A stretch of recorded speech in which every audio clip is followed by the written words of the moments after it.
So the next talk is about committing wide encryption mode with minimum ciphertext expansion by Yoseki Naito, Yosasaki, Takeshi Sugawara, and Yoseki Naito will give the talk. Thank you very much. My name is Yusuke Naito, and this is joint work with Yu Sasaki and Takeshi Sugawara. So this is slides show summary of my talk. We design a mode of encryption based on wide encryption that provides a robust authenticated encryption and ensures CM4 security for commitment. This figure compares our mode with existing mode regarding the ciphertext expansion. So the state-of-the-art scheme here requires SRA plus 2S CMT bit ciphertext expansion from original plaintext to achieve the SRA bits RA security and SCMT bits CMT4 security. And on the other hand, our new mode is called FFF. The ciphertext expansion size is equal to the security level, so the expansion size is minimum. So in this slide, I explained wide encryption. Wide encryption is a arbitrary length sticker block cipher. So this figure shows an interface of wide encryption. It is a set of variable length permutations indexed by a key and tweak. And wide encryption have practical applications, including through disk encryption. And several concrete schemes have been designed, like AZ and Synapton, Terashima, and so on. And there are several proposals from the industry, including Adiantam and HR2 by Google. Moreover, NIST has recently started discussion on wide encryption, which stimulated even more wide encryption proposals in the last few years, including Decker and Dr. Brecker. The security goal of wide encryption is strong pseudo-random permutation security, which considers the indistinguishability between the wide encryption and tweakable random permutation in the CCA setting. So with this FPRP assumption, wide encryption can be an efficient building block for authenticated encryption. So authenticated encryption provides confidentiality and authenticity. And this figure shows an interface of the encryption. It takes key associated data and plaintext and returns the ciphertext, which include data for authentication, like tag. And this is the decryption algorithm. This figure shows the interface of decryption. The decryption takes key associated data and ciphertext and returns the valid plaintext if these inputs are authenticated, otherwise return the invalid symbol. And the encode and encipher is a well-known way of constructing robust authenticated encryption from wide encryption. So this figure shows the encryption of the encode and encipher, and it first prepends the S-bit with strings to the plaintext and encrypts the encoded plaintext by using the wide encryption to generate the ciphertext C. So the expansion size of this scheme is SRA bits. And in this case, tweak space is used for associated data. And the decryption of this scheme are shown in this figure. It decrypts the ciphertext by using the inverse of wide encryption. And check this equality, and this part, this SR bit part is equal to 0 string, then the remaining value M is valid, otherwise the value is invalid. So encode and encipher can be a robust authentication scheme with SPR secure wide encryption. So any change in inputs to wide encryption randomize the outputs, so which ensure the strong robustness against severe misuse like non-use and release of unverified plaintext.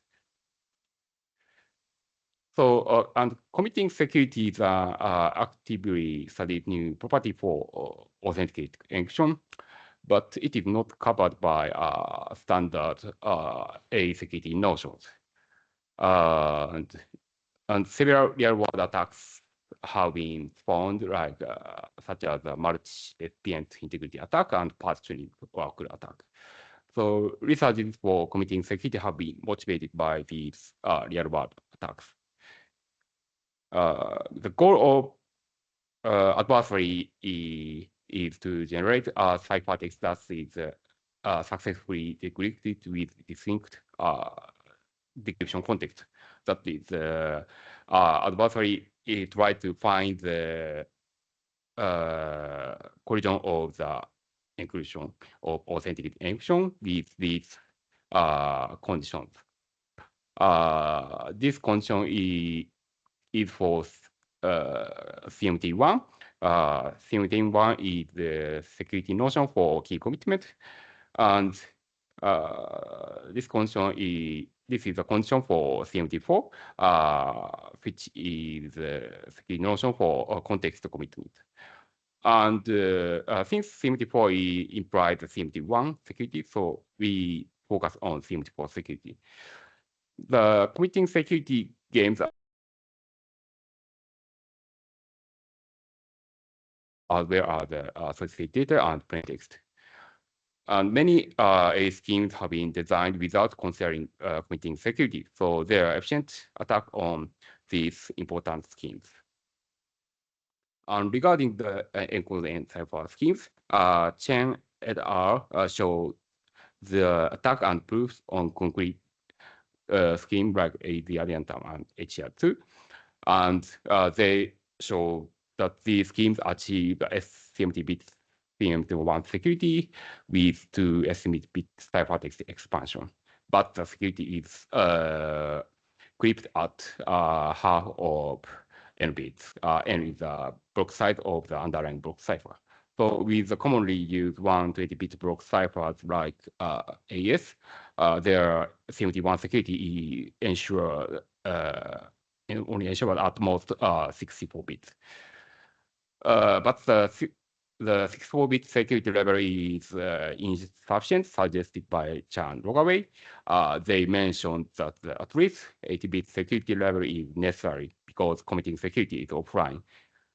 The situation is even worse with CMT4 security. So Chen et al.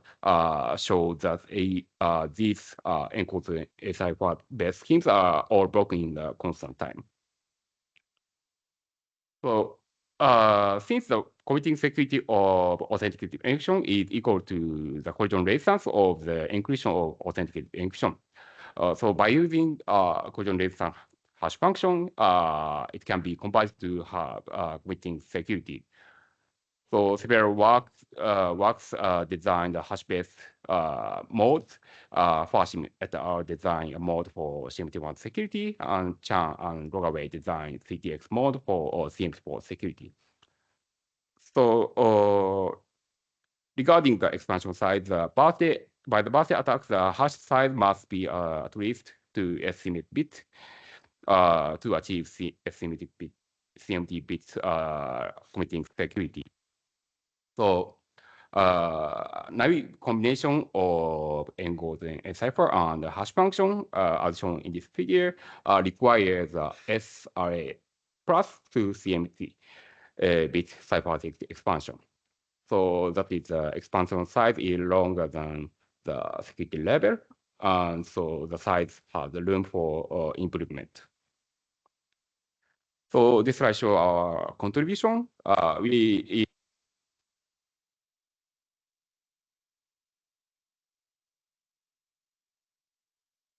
With these criteria, so TripleF has RA security and CMT4 security, and the expansion size is minimum. so that the size is equal to the security level. We design triple F by following the design or committing concealer designed by Bella and Huang. Committing concealer transform any tag-based schemes to 74 secure scheme with minimal ciphertext expansion. But the committing concealer does not support wide encryption. So we extend the committing concealer design for wide encryption. So here I'd like to explain committing concealer. This figure shows tag-based scheme with committing concealer. So this part is the committing concealer. It has a two-round face structure where the right orbit part is fixed to the 0 strings. And the length of the left part is also orbit. And each round uses the keyed hash function, F1, S2, KF is a hash key. So in the encryption of the committing concealer, plaintext is partitioned into orbit part M2 and remaining part M1. And the encryption first encrypts the plaintext M1 by using the tag-based schemes and generates the ciphertext C1 and tag. And then it encrypts the remaining plaintext M2 by using the committing concealer that uses the tag from the authentication as the key of the committing concealer. And then we can obtain the ciphertext C2 and C3. So, and the ciphertext of this scheme is C1, C2, and C3. So the ciphertext expansion size is orbit. But note that in this case, tag obtained from the tag-based schemes is not included in the ciphertext. And the decryption of the tag-based schemes with committing concealer first called the decryption of the tag-based schemes. That the input is C1 and associated data and generate the M1 and tag. And then it's called the inverse of committing concealer by using the tag and check this part is check if this part is equal to 0 strings. If this part is 0, then the recovered plaintext M1, M2 is valid. Otherwise, it is invalid. So for the committing security or committing concealer, there are two attack strategies for shift for security. So the first attack considers the forward operation or committing concealer, this direction. So that this attack requires collision on this to orbit part, C1, C3. And the second attack uses the inverse or operation of committing concealer. So this attack requires a collision with this part equal to 0 string. So for the first attack by the person artist, the security level is orbit.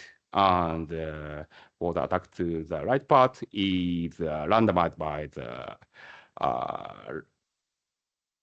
function F1.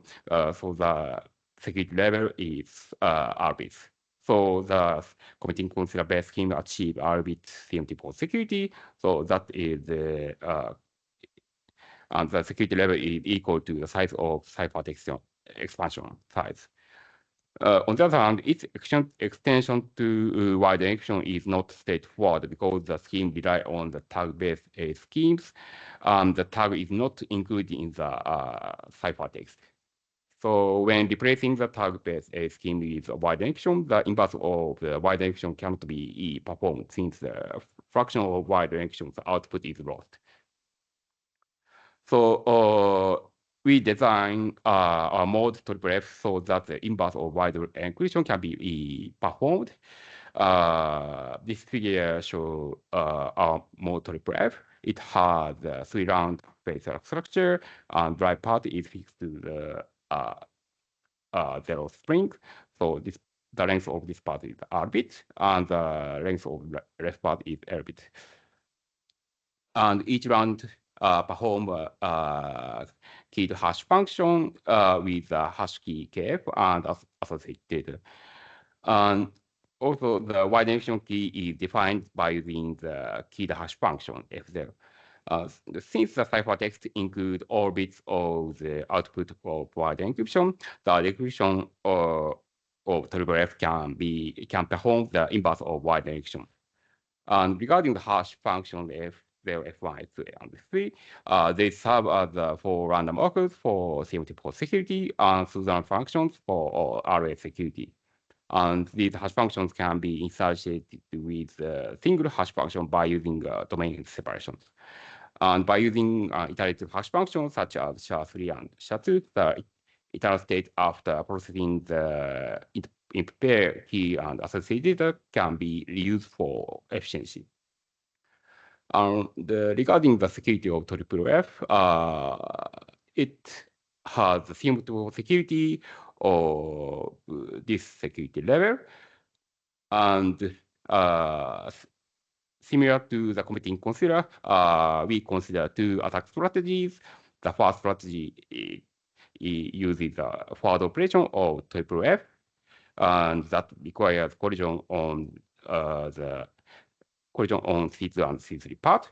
And the second strategy uses the inverse operation of FFF, and that requires the collision with 0-bit string here. So for the attack one, collision security is achieved is this bit, and attack two security level for the collision with 0-bit string is R bit. And also, FFF has the RA security of this security level, and in order to achieve the RA security in the decryption, any change in the input C1, C2, C3 associated data must change all of M1 and M2 and T here. So, for example, change in C1 change the inputs to the inverse of wide encryption. So it randomizes M1 and M2, and also randomize this part. So as long as no collision occur on input to F2 here, the change of C1 randomize this parity. Similarly, any change in other part will change all of the output of the FFF. So as a result, the FFF achieve R-bit security with this condition. This condition, which means the expansion size is equal to the security level and minimum. So this is conclusion of my talk. We studied the wide encryption based ACE mode with RA security and CMT4 security. The safe of the art mode required SRA plus S2S 70-bit ciphertext function, which is not minimum. And our mode FFF is the size of ciphertext epsilon size is equal to the security level, so minimum. And our mode uses a 3-round phase structure. Each hash function call takes a hash key and associated data, and by using the iterative hash functions such as SHA-3 and SHA-2, the internal state can be efficiently reused between the hash function calls. So the minimizing the communication cost is an important criterion for small bandwidth, and our mode is effective for such application. So that's all. Thank you very much.